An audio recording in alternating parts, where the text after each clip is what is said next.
Donc, je le disais, merci à toutes et à tous de votre présence. On se retrouve à nouveau pour un nouveau mentoring.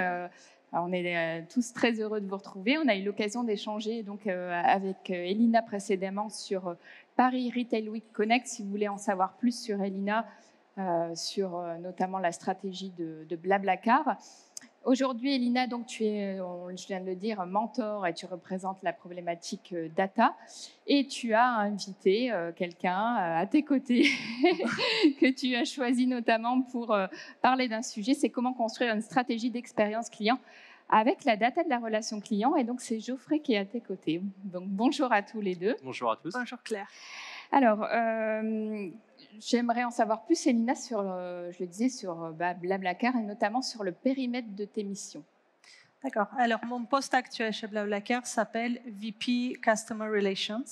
En fait, c'est responsable de service client, plus simplement. Peut-être, vous le savez, peut-être pas, mais Blablacar, du coup, c'est un acteur de mobilité. Nous proposons des trajets en covoiturage et en bus et nous sommes présents dans 22 pays avec 5 millions de membres. C'est une grande communauté internationale. Grande communauté de 5 millions de membres, c'est plutôt pas mal, il faut le dire.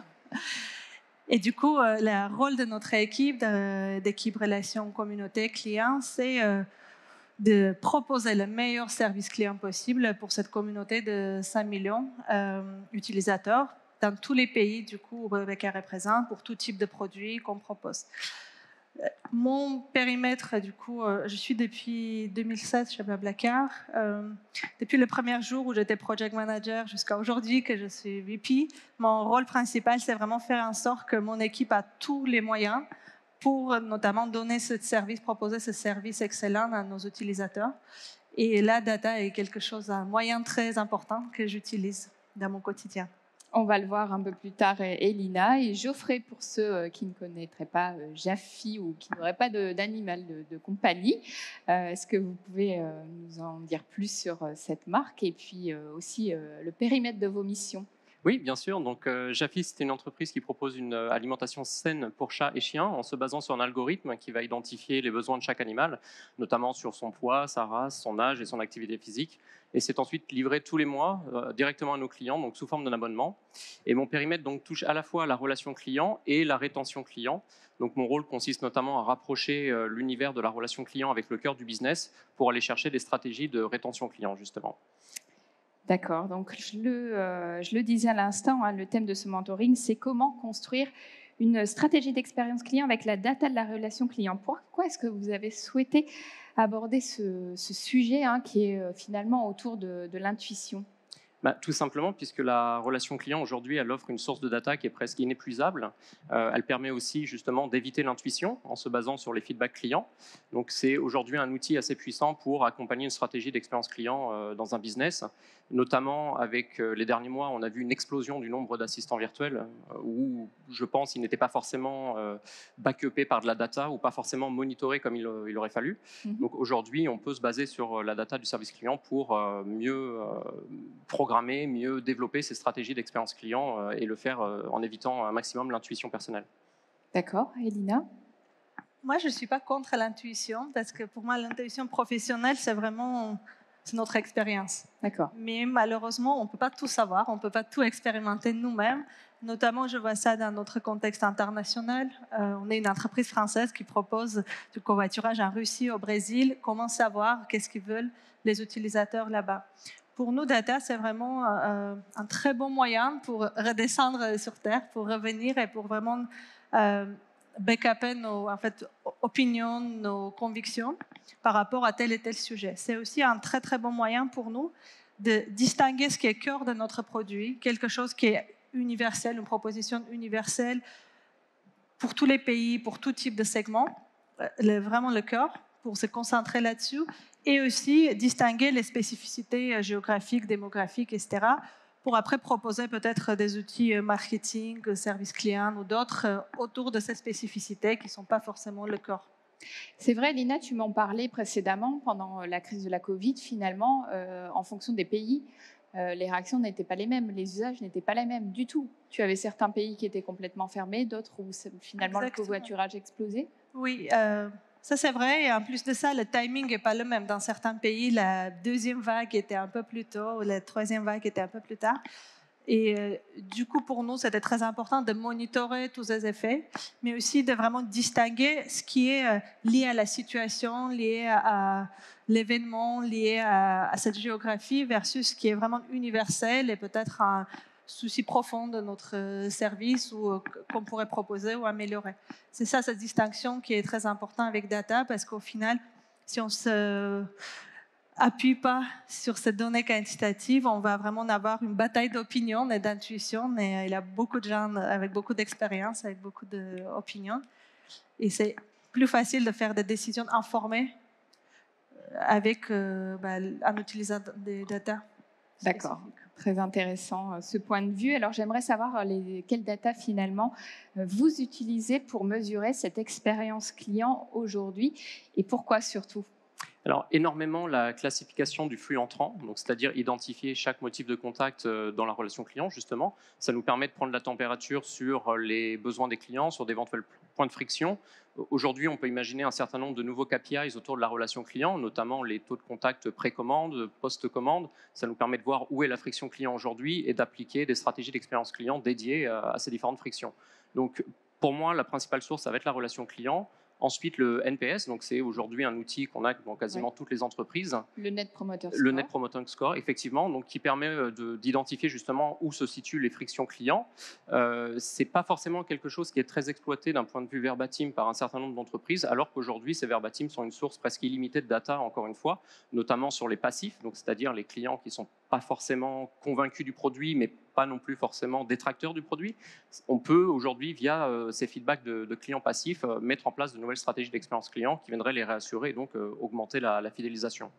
Et le dernier point, ça serait aussi, donc nous, Jafi, donc un business d'abonnement, se baser sur le churn, donc c'est-à-dire le taux de désabonnement de certaines typologies de clients. C'est ça, donc identifier pourquoi, quand, comment et mettre en place des stratégies adaptées.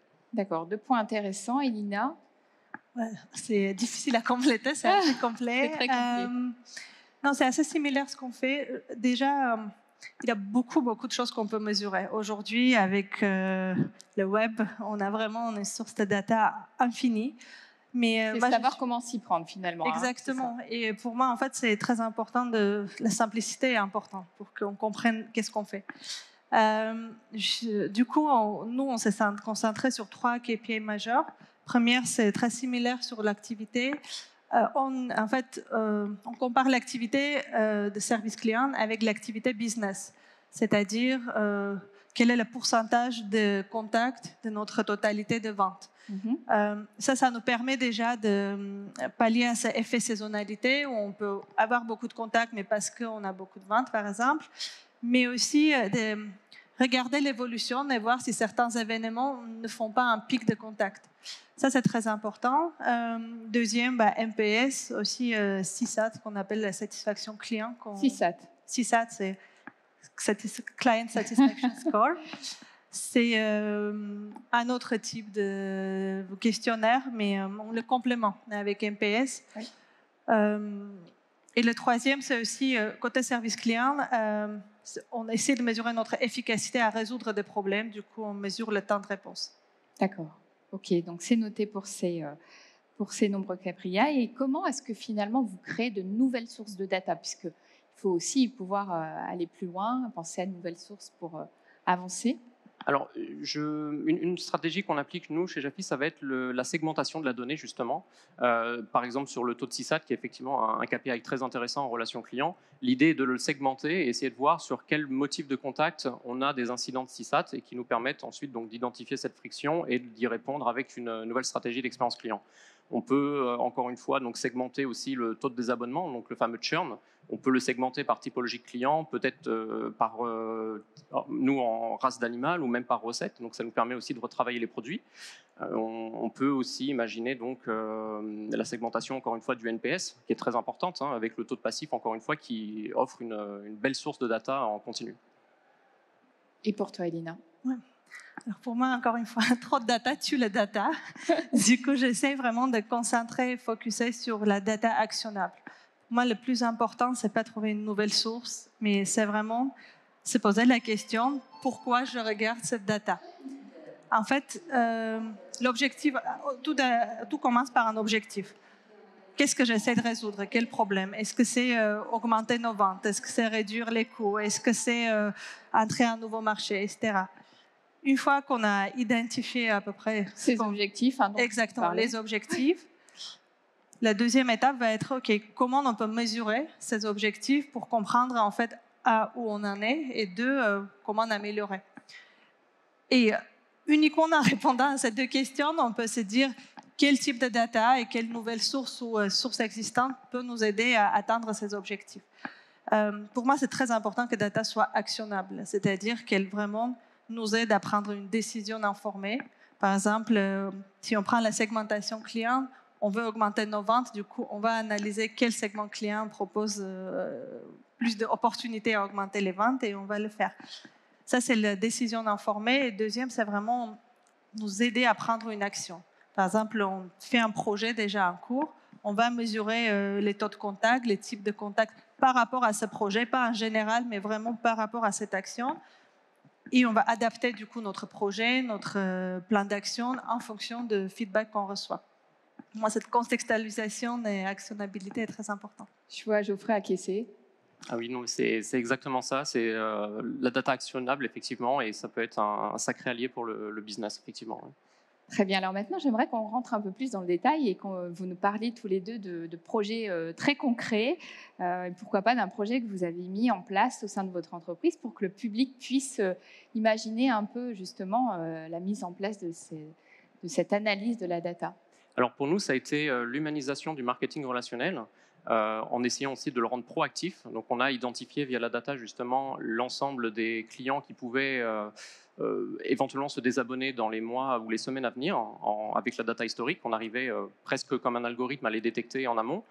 L'idée était de faire une approche humanisée vers cette base de clients, d'effectuer donc de la réassurance avec notre relation client, ce qui nous permettait ensuite, nous, de diminuer notre taux de désabonnement sur ces typologies de clients. Donc ça a été particulièrement efficace et ça en plus était un peu un effet waouh, si on peut l'appeler comme ça, pour les clients qui étaient très surpris de recevoir un appel de nos conseillers en nutrition pour prendre des nouvelles de l'animal, pour venir un peu s'assurer que tout se passe bien, alors que le conseiller savait pertinemment que sur cette typologie de clients, il y avait éventuellement un risque. Donc ça a été un projet qui a été créé donc avec la relation client, la data, et pour venir soutenir un enjeu business conséquent qui est donc le désabonnement, donc le churn, la rétention client. Elina. Alors, pour nous, comme j'ai dit, je suis un grand fan de simplification. Aujourd'hui, notre obsession, c'est comment simplifier l'accès à l'aide de notre communauté. Et on a commencé au début par un projet très humain aussi. En fait, c'est un chat communautaire basé vraiment sur l'expérience de nos membres, de nos utilisateurs les plus expérimentés qui aident par rapport à ce chat, via ce chat, des autres membres novices de la plateforme. C'est vraiment un concept basé sur l'entraide et ça facilite beaucoup l'accès à l'aide et vraiment la rapidité de réponse qu'on peut apporter. On essaie d'aller plus loin parce qu'on a analysé du coup le contenu des différents contacts qu'on reçoit et on a une très grande partie des contacts qui nécessitent uniquement une réponse, une petite action de notre part ou de part de notre communauté. Et maintenant, notre prochaine étape, c'est vraiment se focuser sur cette partie, l'automatiser au maximum pour proposer vraiment à nos utilisateurs de résoudre leurs problèmes eux-mêmes. D'accord. D'une part, pour leur permettre à vraiment résoudre leurs problèmes rapidement et avoir un accès à l'aide instantanée. D'autre part, pour aussi libérer notre bande passante pour se focaliser sur des sujets peut-être avec un peu plus de complexité, un peu plus de valeur ajoutée de notre part et vraiment d'aller un peu plus loin dans cette direction. Intéressant, ouais, d'aller un peu plus loin dans cette expertise. Comment, selon vous, est-ce que promouvoir finalement l'expérience client en interne, puisque tu en parlais à l'instant, Elina, est-ce que tu veux rebondir là-dessus? À vrai dire, la data est probablement le meilleur allié, les KPI. Pour moi, c'est très important d'expliquer à différents groupes dans l'entreprise comment la data de l'expérience client peut aider à leur objectif business. Le premier KPI dont j'ai parlé, en fait, le contact ratio, du coup, le taux de contact par rapport à l'activité, est un très, très bon allié dans ce sujet parce qu'on peut vraiment aller beaucoup plus en détail, regarder le parcours client et se dire sur telle et telle étape de la parcours client, quel type de problèmes notre produit peut générer. Et en montrant, en fait, en contextualisant ces data, c'est assez clair très souvent pour différents utilisateurs, pour différents utilisateurs de votre rapport, si on peut dire, de voir what's in it for me, qu'est-ce qu'il y a pour moi concrètement dans cette data, dans cette... Qu'est-ce que je peux en faire pour aller plus loin? Exactement. Ouais. Ça, c'est d'une manière générale, je pense que ça marche très bien pour mettre des grands projets en route, etc. Après, il y a une autre façon de faire, c'est aller beaucoup plus en détail, c'est-à-dire identifier des projets en cours dans votre entreprise et des groupes qui travaillent déjà sur les projets et regarder par rapport à ces projets, quels sont les pain points clients, quels sont les types de data qu'on reçoit par rapport à ces projets donnés. Et aller parler avec ce groupe des gens qui travaillent déjà pour leur permettre à vraiment améliorer rapidement les résultats de leur projet. Moi, j'ai identifié vraiment ces deux parties, un peu plus high level pour des différents boards, disons, avec vraiment un zoom sur comment après on s'en sert. On peut aider business, concrètement, du coup, et un autre plus micro. D'accord, très clair. Alors, parfaitement d'accord avec ce qui vient d'être évoqué. Donc, toujours rapprocher la data d'un enjeu business, ce qui permet aussi de se forcer à fixer des KPIs en fait sur chacun des projets d'expérience client qu'on déploie. Par exemple, le taux de contact, effectivement, c'est clairement un enjeu business puisque c'est directement lié au coût opérationnel. L'idée, c'est justement de pousser ces projets d'expérience client qui peuvent venir réduire le taux de contact avec justement une approche gestion des coûts opérationnels, baisse des coûts, pour venir faire valider ce projet par la direction, par exemple. Donc l'idée, c'est toujours définir des KPIs sur ces stratégies, un peu comme on définirait des KPIs d'un nouveau collaborateur. Ce nouveau projet doit avoir des KPIs, peut-être même, entre guillemets, une période d'essai avec ces KPIs et voir comment il se comporte sur la satisfaction client, sur le taux de contact et tous les autres KPIs qui peuvent être liés à cet enjeu business. D'accord, ça permet finalement de les sensibiliser. Oui, clairement, et surtout de voir l'impact direct, soit sur les coûts opérationnels, sur le taux de conversion, sur le taux de repeat business. Donc, oui, clairement. Oui. Et un meilleur ROI. Alors, j'ai une autre question. Comment est-ce qu'elle est partagée finalement, cette data en interne, puisqu'on vient d'en parler? Alors, c'est vrai que c'est parfois un peu compliqué. On a tous, je pense, un jargon data assez particulier. Aujourd'hui, on parle de CAC, de LTV sur CAC, de MSAT. Enfin, on peut en lister comme ça des cinquantaines, et c'est vrai que les collaborateurs peuvent un peu se sentir perdus au milieu de tout ça. Il y a même aussi, on peut se demander finalement comment leur faire comprendre l'enjeu des KPI aussi, puisque oui, à quoi ils servent. À la base, c'est une espèce de jargon. Hein. C'est ça. Comment ils sont calculés déjà. Aujourd'hui, peu de collaborateurs peuvent l'expliquer clairement. Pour nous, la technique la plus efficace a été durant nos weekly, donc les points hebdomadaires d'équipe, de faire parler à tour de rôle chacun des collaborateurs et de présenter justement les performances avec les KPIs du business de notre équipe. Et donc, ils devaient, entre guillemets, s'approprier tous ces KPIs, les comprendre, les maîtriser, pour les présenter au reste de leurs équipiers, des équipes. Donc ça a été très efficace justement pour faire un peu de pédagogie autour de ces KPIs, et c'est quelque chose que je recommande fortement, effectivement. D'accord, Elina? Nous avons résolu ce problème de multitude de KPI en les réduisant. On a 5 KPI d'entreprise. Vous les avez définis clairement. Exactement. En fait, on a 5 KPI majeurs pour toute l'entreprise. Tout le monde les connaît, ils sont assez simples. C'est un peu comme des piliers. Exactement, des piliers. Et après, chaque équipe a ses dérivés de KPI par rapport à des sujets qu'ils traitent ou des choses qu'ils travaillent. Notre équipe a du coup 3 KPI majeurs et après plusieurs KPI situationnels qu'on utilise. Mais en fait, ces 3 KPI de mon équipe ou les 5 KPI d'entreprise sont vraiment... les b.a.-ba, tout le monde doit les savoir. À 4 heures du matin, je peux réveiller quelqu'un, il devrait le savoir. Comprendre et expliquer. Et surtout comprendre pourquoi on les mesure. Qu'est-ce qu'il y a dans ce KPI, comment il est lié avec la performance de notre entreprise, comment il est lié avec son futur salaire ou salaire actuel. Et on essaie vraiment de lier toute cette partie expérience employé, expérience client, côté business, performance business, ensemble, dans un format très simple, pour notamment faciliter l'accès à l'information. Après, c'est très important aussi d'être transparent. Du coup, on partage de manière mensuelle, trimestrielle, avec toute entreprise, c'est majeur KPI. Et en fait, c'est la répétition, répétition, répétition. D'accord. On voit que c'est très cadré et ça permet finalement de marquer les esprits de cette façon.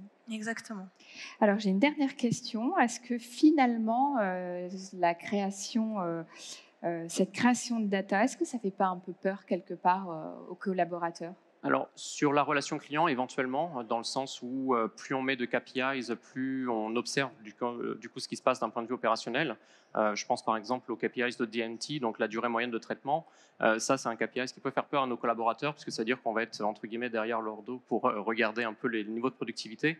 Je pense qu'au contraire, avec un peu de pédagogie, ce KPI peut être très apprécié par les collaborateurs, dans le sens où on va pouvoir identifier éventuellement une friction opérationnelle en interne, la mauvaise qualité d'un outil en interne. Et du coup, si on souhaite réduire par exemple de 20% cette DMT, on va devoir investir dans un nouvel outil qui donc viendra contribuer à l'expérience collaborateur au final. Donc il faut venir avec un peu de pédagogie, savoir pourquoi on va monitorer ces KPIs, les expliquer clairement et dire à terme quel est l'enjeu en fait de ce KPIs et comment il pourra changer le quotidien de nos équipes. En tout cas, dans la relation client, ça peut être vu comme ça. Elina. 100% d'accord, il n'y a rien à ajouter. Et il faut juste parler, je pense qu'il faut être transparent. Transparent, c'est très important. Est-ce qu'il y a des collaborateurs qui vous font part de cette peur, cette angoisse finalement de traiter cette data ? Nous maintenant, parce que ça fait quand même assez longtemps qu'on utilise ce type de pratique, mais c'était un de mes premiers projets quand j'ai rentré dans cette équipe et ça faisait peur parce que ça fait penser au flicage. Les gens pensent que ok, on est vraiment observé pour être puni. En fait, c'est très important de vraiment expliquer pourquoi on le fait. Et ce qu'on fait, en fait, c'est accompagner vraiment ce changement. C'est un vrai changement de mentalité et il faut l'accompagner. Il faut vraiment expliquer qu'est-ce qu'il y a pour toi concrètement dans ce projet de monitoring, pourquoi on le fait, qu'on le fait pour améliorer nos process internes. Et après, montrer aussi des résultats. Montrer que derrière ce monitoring, on a vraiment amélioré l'outil interne et non réduit le nombre d'effectifs, disons. Du coup, il faut être vraiment transparent sur nos objectifs, expliquer au maximum et accompagner, en fait, comme un projet, cette transition numérique de data. Bien, un petit mot pour terminer. Non, parfaitement d'accord avec ce qui vient d'être dit. Et aussi, un point important avec la data de la relation client, ça permet justement aux conseillers clientèle de contextualiser un peu mieux ce qui se passe dans leur flux au quotidien. Parfois, ils peuvent être un peu frustrés de voir un certain nombre d'incidents techniques ou de plaintes clients. Et la data peut justement permettre de recontextualiser tout ça en disant que là, effectivement, sur le volume qu'on a reçu, ça touche peut-être 1-2% des clients. Donc, c'est peut-être pas forcément l'urgence absolue qu'ils ont peut-être, eux, l'impression de voir au quotidien. Donc, ça permet aussi de rassurer, de calmer un peu les esprits sur certains sujets assez critiques. Très bien. Merci beaucoup à tous les deux pour ce partage d'expérience, avec plaisir. Ce témoignage. Merci de votre présence. Merci Geoffrey d'avoir accepté l'invitation d'Elina. Et Elina, merci encore une fois d'avoir accepté d'être mentor. On te retrouve demain, notamment pour la remise de prix des Paris Retail Awards, où tu remettras le prix de la catégorie Data. Donc, merci à tous d'avoir participé à cette conférence. Et Elina, je te donne rendez-vous demain. Merci beaucoup. J'ai hâte d'y être.